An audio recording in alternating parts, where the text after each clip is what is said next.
back to my channel. So in today's video, I'm going to be showing y'all how I got this beautiful curled wave kind of look with this wig from UNICE Hair. So UNICE Hair sent me this wig. It is a 24-inch 4x4 closure T-part wig. So with the T-part wig, you can't really change the part. So if you're a middle part kind of girl, then this is the wig for you. But if you like to change your parts, then a frontal or a 5x5 closure is good for you. So this is what the hair looks like.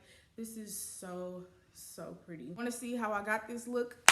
Keep on watching. I said UNICE Hair sent me this wig, and this is my very first time working with UNICE Hair, y'all, so I am stoked. So in the box you get a little bag that comes with an edge brush, some real cute pageant earrings, some lashes, and of course a ball cap.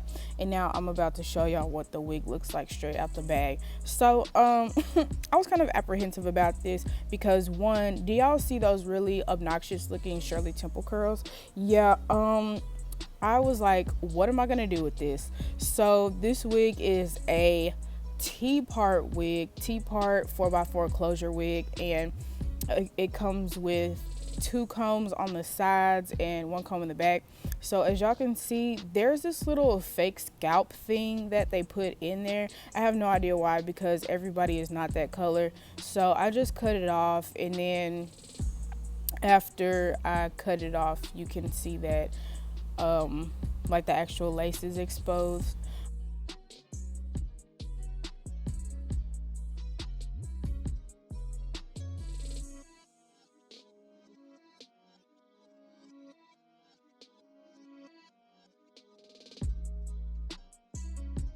So now I'm about to pluck it.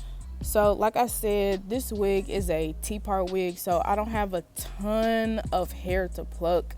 So it was kind of difficult to pluck it, but I did it nonetheless.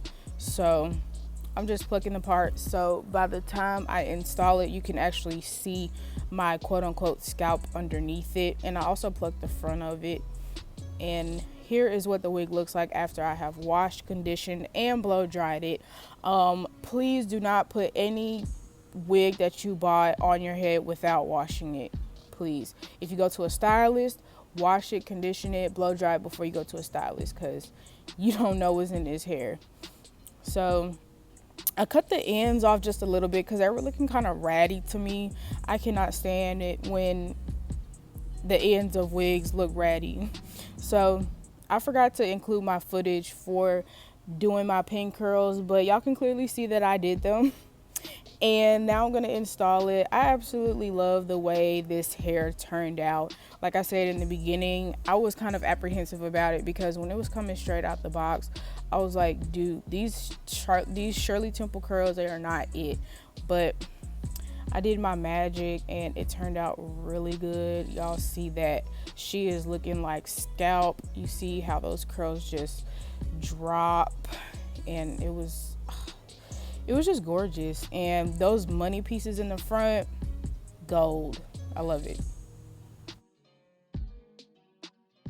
What the wig looks like after I have washed it, curled it, trimmed the little ends off, and then I stuck it to my head. So I really like this color. It's giving like princess vibes. Like I feel like, you know, I'm the princess, the queen of the castle. Shedding goes, I did not get a lot of shed. My only gripe with this wig, and y'all know I always got some kind of gripe, is the color. It's kind of, the contrast is really kind of stark, especially between the black and the brown, and kind of between the brown and the blonde. I feel like if the blonde was a tad bit more honey blonde, like honey blonde is more toned down, and this is closer, it's actually closer to platinum. And the brown and the black, I mean, it's cute, but I make my own wigs and I like to control what goes into what. So I feel like if this whole top part was brown, it would be cool, but I still like it. I'm just being picky. To the end of this video, make sure you like, comment, and subscribe to my channel. All my social media will be down in the description box, as well as videos that I have uploaded in the past. So with that being said, I'll see y'all in my next video.